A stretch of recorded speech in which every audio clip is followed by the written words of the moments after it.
मित्रों, किसी भी धर्म ज्ञान ने समाज में श्रेणियों की उत्पत्ति को स्पष्ट करना अपना ध्येय नहीं बनाया है। बाइबल का ओल्ड टेस्टामेंट में उत्पत्ति के प्रथम अध्याय में जिस अर्थ और आशय की दृष्टि से पुरुष सूक्त के समान बात कही है, उसमें मानव उत्पत्ति का वर्णन है। इसका यह अर्थ नहीं कि प्राचीन काल में यहूदियों में वर्ग नहीं थे। वर्ग सभी समाजों में मौजूद थे। भारतीय आर्य भी इसका अपवाद नहीं है। फिर भी किसी भी धर्म ग्रंथ में वर्गों की उत्पत्ति की व्याख्या करना जरूरी नहीं समझा गया। तो फिर पुरुष सूक्त में सामाजिक वर्गों की उत्पत्ति की व्याख्या करना प्रथम लक्ष्य क्यों बनाया गया? ऋग्वेद में पुरुष सूक्त ही कोई एक स्थान नहीं है जिसमें सृष्टि की रचना का जिक्र है, बल्कि अन्य स्थलों पर भी उत्पत्ति का वर्णन मिलता है। इस संबंध में ऋग्वेद की निम्न ऋचाओं का अवलोकन किया जाता है। ऋग्वेद 96.2 प्रथम निबिड़ और आयु के ज्ञान से उस अग्नि ने मानव संतति को उत्पन्न किया। उस अग्नि ने अपने प्रकाश से पृथ्वी सागर का सृजन किया। देवताओं ने अग्नि को धन का दाता बताया। इस मंत्र में समाज के वर्गों के अलग सृजन का कोई उल्लेख नहीं है।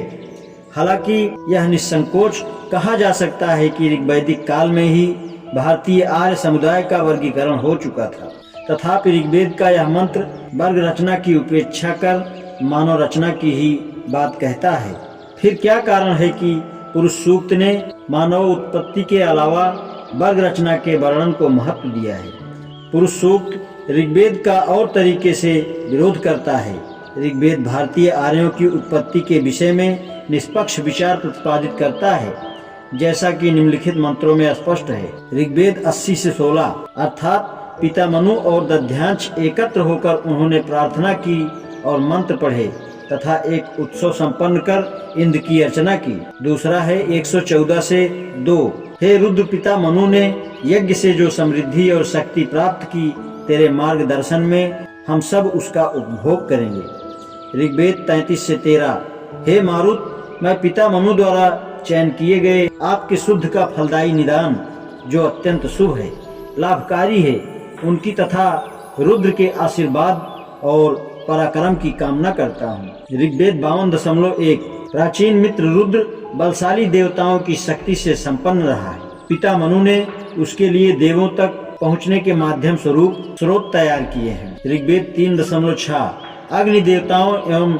मनुष्य की संतान अर्थात सभी जीव जंतुओं के साथ बहुविधि यज्ञ कर रहे हैं। ऋग्वेद 37.1, हे देवगण वाजस और निभुक्षर, जिस मार्ग से देवता भ्रमण करते हैं उसी आकाश मार्ग से हमारे यज्ञ में उपस्थित हो, ताकि शुभ मुहूर्त में मनुष्यों में यज्ञ हो सके।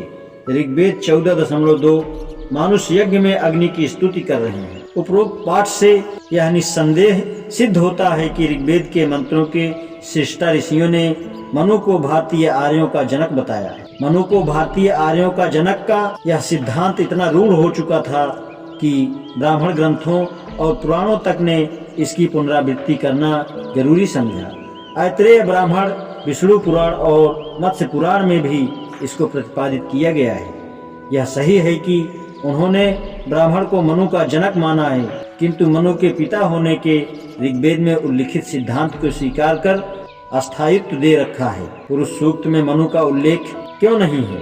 यह विचित्र बात है, क्योंकि पुरुष सूक्त के रचयिता इस बात के अपवाद लगाते हैं कि खुद भू मनु विरज वीर हैं और विरज आदि पुरुष हैं, क्योंकि वह भी अपने सूक्त के 5वें मंत्र में विरज आदि पुरुष कहते हैं। आज इतना ही, शेष कल। धन्यवाद।